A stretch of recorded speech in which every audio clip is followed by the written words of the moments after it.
Eu vejo como uma falha das escolas, muitas coisas que acontecem ali no dia a dia não são registradas.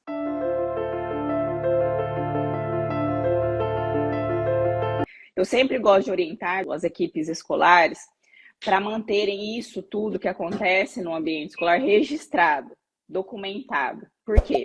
Eu vejo como uma falha das escolas, muitas coisas que acontecem ali no dia a dia não são registradas.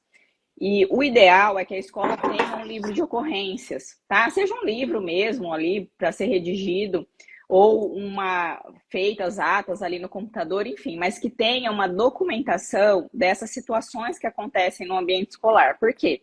Eu já vi muitas vezes acontecer ali uma situação entre dois alunos, ou entre o aluno e o professor, e às vezes o gestor escolar vai, conversa, resolve ali aquela situação e não documenta.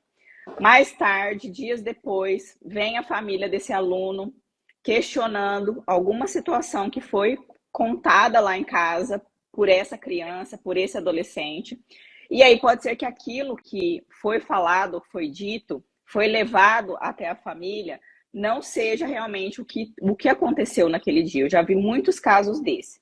Então, quando você tem documentado todas essas ocorrências na escola, e, inclusive com testemunhas ali, se aconteceu alguma coisa, de preferência que a família tenha sido comunicada imediatamente também dessa ocorrência, mas eu sei que às vezes nem sempre tudo, às vezes passa alguma coisa ali, não comunicou a família, enfim, reiterou algum ato, enfim. O ideal é que seja comunicado sempre essa família, todas as ocorrências que aconteçam com aquela criança, com aquele adolescente, que seja comunicada para a família.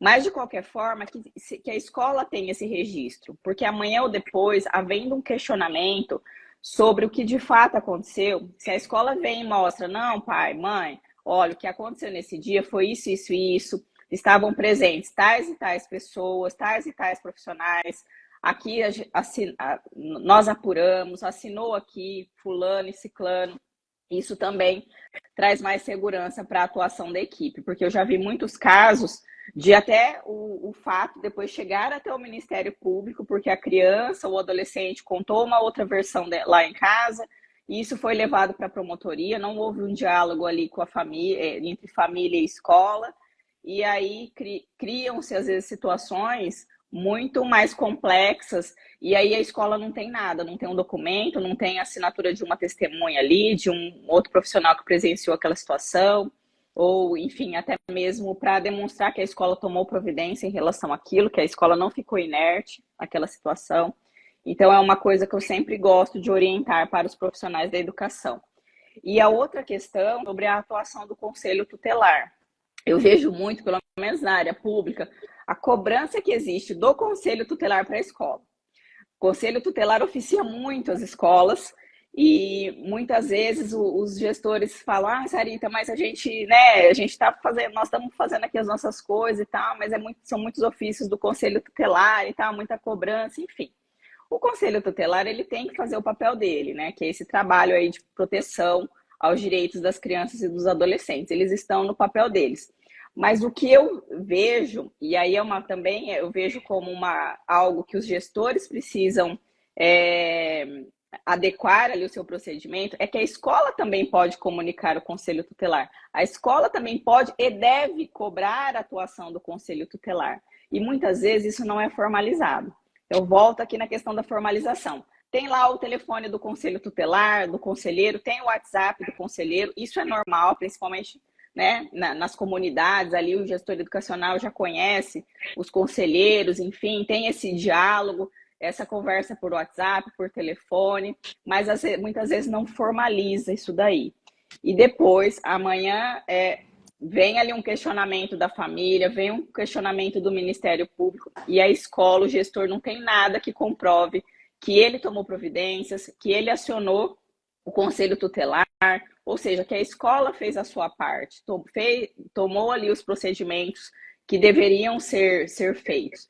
Então, assim, eu sempre falo para os gestores, não tenham medo de vocês também oficiarem o conselho tutelar, porque se o conselho se manter inerte, aí vocês podem buscar o socorro do Ministério Público.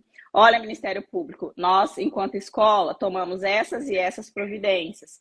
Não esgotamos os recursos escolares, acionamos o Conselho Tutelar. O Conselho Tutelar não tomou providência. A gente oficiou uma vez, oficiou 2 vezes, oficiou 3 vezes, estão aqui os protocolos. Eles não tomaram providências. A gente está encaminhando a situação agora para o Ministério Público, que aí seria outra autoridade aí competente para zelar pelos direitos das crianças e dos adolescentes. Então, essa é outra questão, pelo menos na área pública, acontece muito, sabe? Informalidade, que depois pode trazer consequências para o próprio gestor, para a própria escola. A gente sabe que o profissional da educação, ali, o professor principalmente, é aquela pessoa que tem um contato diário com essa criança. Se essa criança tem apresentado um comportamento diferente, anormal, normalmente será o professor, o docente ali que irá perceber isso. E aí, justamente, daí que vem esse dever de fazer essas comunicações. Porque a escola, o pessoal fica, né, Sarita, mas até onde vai a obrigação da escola? Tem situações que a escola precisa só unicamente observar e se fugir à sua esfera de atuação, se não for algo educacional ou algo que possa estar interferindo ali no desenvolvimento daquela criança, é porque muitas vezes pode estar acontecendo alguma coisa com essa criança em casa. Essa criança pode estar sendo negligenciada, pode estar sendo abusada, pode estar sofrendo algum tipo de maus tratos. E aí sim cabe o dever de comunicação dessa escola, desses profissionais da educação que têm essa sensibilidade. O professor tem essa sensibilidade, é ele que está ali com essa criança o tempo todo, os 5 dias na semana. E até a questão das faltas mesmo, quando essa criança começa a faltar sem justificativa, está acontecendo alguma coisa estranha. Então, essa autoridade, no caso do Conselho Tutelar, é que tem essa autoridade, tem essa função de ir lá naquela família, como bem o doutor colocou, né? Para avaliar e fiscalizar o que está acontecendo naquele ambiente familiar, e, na verdade, investigar mesmo, tentar entender o que está acontecendo dentro daquela família e como isso pode estar interferindo ali na preservação dos direitos daquela criança ou daquele adolescente, porque isso aí já extravasa a atuação do professor, né? O professor não vai lá na casa da criança, não vai lá. Mas isso sim é função do conselheiro tutelar.